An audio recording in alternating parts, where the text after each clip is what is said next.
ಇದನ್ನು ಕೈಲಾಸ ಮಂಟಪ ಅಂತ ಕರೀತಾರೆ. ಕಲ್ಲು ನೋಡಿ, ಆರ್ಚ್ ಇದೆ ಈ ರೀತಿ, ತುಂಬಾ ದೊಡ್ಡದಾದಂತಹ ಆರ್ಚ್. ಕೆಲವೊಂದಿಷ್ಟು ಹಿಂದಿಯಲ್ಲಿದೆ, ಕೆಲವೊಂದಿಷ್ಟು ಕನ್ನಡದಲ್ಲಿದೆ. ಮಂಟಪದಲ್ಲಿ ಶ್ರೀ ಸಿದ್ಧಾರೂಢ ಮಹಾರಾಜರ ಒಂದು ಅಮೃತ ಶಿಲೆಯ ಮೂರ್ತಿಯನ್ನು ನಾವು ಕಾಣ್ಬೋದು. ಸದ್ಗುರು ಸಿದ್ಧಾರೂಢ ಸ್ವಾಮೀಜಿಯವರು ಅವರೇ ಸ್ವತಃ ಇಂಜಿನಿಯರ್ ಆಗಿ ಅವರಿಂದ ನಿರ್ಮಾಣವಾದಂಥ ಇದು ಕೈಲಾಸ ಮಂಟಪ.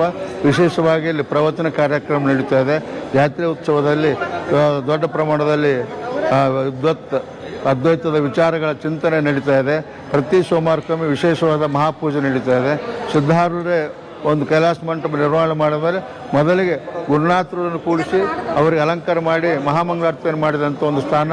ಶ್ರೇಷ್ಠವಾದ ಗುರು ನನಗಿಂತ ಶ್ರೇಷ್ಠ ಆಗ್ತಾರೆ ತಿಳ್ಕೊಂಡು ಸಿದ್ಧಾರೂಢರೇ ಉಪದೇಶ ಮಾಡಿದಂಥ ಸ್ಥಾನ. ಈ ಸಿದ್ಧಾರೂಢ ದರ್ಶನಕ್ಕಾಗಿ ಸ್ವಾಮಿ ವಿವೇಕಾನಂದರು, ಲೋಕಮಾನ್ಯ ತಿಲಕರು ಇವರೆಲ್ಲ ಬಂದು ಸದ್ಗುರುನಾಥನ ದರ್ಶನ ಪಡೆದುಕೊಂಡು ಹೋದಂಥ ಒಂದು ಸ್ಥಳ. ಲೋಕಮಾನ್ಯ ತಿಲಕರು ಭಗವದ್ಗೀತೆಯ ಮೇಲೆ ಒಂದು ತಾತ್ಪರ್ಯ ಬರೆದಾಗ ಅವರಿಗೆ ಸಂಶಯ ಉತ್ಪನ್ನವಾದಾಗ ಅವರು ಸ್ವತಃ ಸಿದ್ಧಾರೂಢರ ಹತ್ರ ಬಂದು ಅದರ ಬಗ್ಗೆ ಚರ್ಚೆಯನ್ನು ಮಾಡ್ತಾರೆ. ಸಿದ್ಧಾರೂಢ ಮತ್ತು ಗುರುನಾಥರು ಚಿಕ್ಕವರಿದ್ದಾಗ ತೆಗೆದಂಥ ಭಾವಚಿತ್ರ, ಒರಿಜಿನಲ್ ಭಾವಚಿತ್ರ. ಮಂಟಪದಲ್ಲಿ ಪ್ರಥಮದಲ್ಲಿ ಸಿದ್ಧಾರೂಢ ಕೈಲಾಸ ಮಂಟಪ ನಿರ್ಮಾಣ ಮಾಡಿದ ಮೇಲೆ ಗುರುನಾಥರನ್ನು ಕೂಡಿಸಿ ಪೂಜೆ ಮಾಡಿದಂಥ ಒಂದು ಸನ್ನಿವೇಶ. ಕೊಲ್ಲಾಪುರ ಶಾಹು ಮಹಾರಾಜರು ಸಿದ್ಧಾರೂಢ ದರ್ಶನಕ್ಕೆ ಬಂದಾಗ ತೆಗೆದಂಥ ಭಾವಚಿತ್ರ. ಶಾಹು ಮಹಾರಾಜರು ಇಲ್ಲಿ ಬಂದು ರಾಜಮನೆತನದವರೆಲ್ಲ ಬಂದು ಸಿದ್ಧಾರೂಢರಿಗೆ ಶರಣಾಗಿ ಅವರ ಸೇವೆಯನ್ನು ಮಾಡಿ ಹೋಗತಕ್ಕಂಥ ಬಹಳಷ್ಟು ಸಂಪ್ರದಾಯ. ನೋಡಿ, ಅಲ್ಲಿ ಮೇಲ್ಭಾಗದಲ್ಲಿ ಏನು ಕಾಣ್ತಾ ಇದೆಯಲ್ಲ, ಇದಕ್ಕೆ ನಿರ್ಗುಣ ಉಪಾಸನ ಚಕ್ರ ಅಂತ ಕರೀತಾರೆ.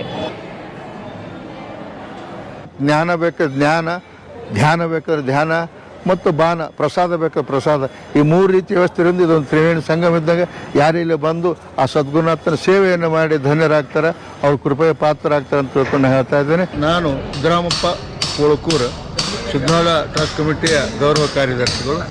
ಸೊ ನನ್ನ ಒಂದು ಎಕ್ಸ್ಪೀರಿಯನ್ಸ್ ಏನು ಸಿದ್ಧಾರೂಢ ಸ್ವಾಮೀಜಿಗಳ ಬಗ್ಗೆ ನನಗೆ ಹೇಗೆ ಫಸ್ಟ್ ಗೊತ್ತಾಯಿತು ಅಂತಂದರೆ, ನಾನು ತುಂಬ ಚಿಕ್ಕ ವಯಸ್ಸಲ್ಲಿದ್ದಾಗ ಮುಂಚೆ ನಮ್ಮ ಅಜ್ಜಿ ಮನೆಯಲ್ಲಿ ಒಂದು ಫೋಟೋ ಇತ್ತು, ಶ್ರೀ ಸಿದ್ಧಾರೂಢ ಸ್ವಾಮೀಜಿಗಳ ಒಂದು ಫೋಟೋ ಇತ್ತು. ಈ ಫೋಟೋಕ್ಕೆ ಮುಖ ಎಲ್ಲ ತೊಳ್ಕೊಂಡಾದ್ಮೇಲೆ ವಿಭೂತಿಯನ್ನು ಹಚ್ಕೊಂಡು ಈ ಸಿದ್ಧಾರೂಢರ ಪಾದಕ್ಕೆ ಒಂದು ನಮಸ್ಕಾರವನ್ನು ಮಾಡಿ ಆಮೇಲೆ ಓದೋದಕ್ಕೆ ಕುಳಿತುಕೊಳ್ತಿದ್ರು. ಅದು ನನ್ನ ಬಾಲ್ಯದ ನೆನಪು.